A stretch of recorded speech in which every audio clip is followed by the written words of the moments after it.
নমস্কার, 7 নিউজ নেটওয়ার্কে আপনাদের স্বাগত।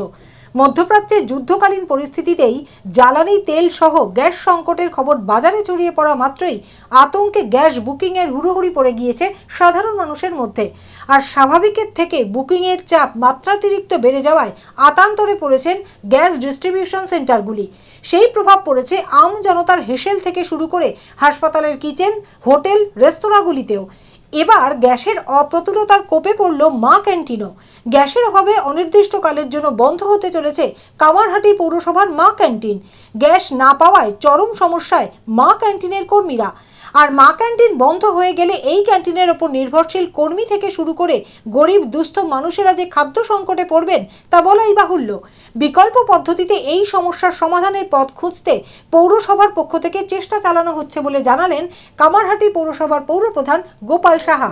আবার এর মধ্যে ব্ল্যাকও শুরু হয়ে গেছে। যেই দাম ছিল তাই দাম থেকে ওদিকে গ্যাসের দাম, ওদিকে ইয়ের দাম, এই সব মিলিয়ে কিন্তু একটা খুব খারাপ অবস্থা চলে এসেছে।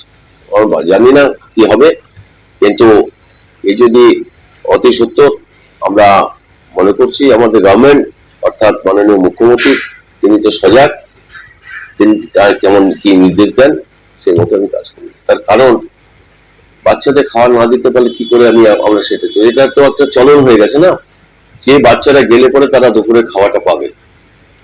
এই যে ব্যবস্থাটা, এই ব্যবস্থাটা ভেঙে পড়লে যে কি হবে জানি না, তার বাচ্চারা স্কুলে আসবে কিনা, মানে আমাদের কাছে চিন্তার ব্যাপার হয়ে গেছে।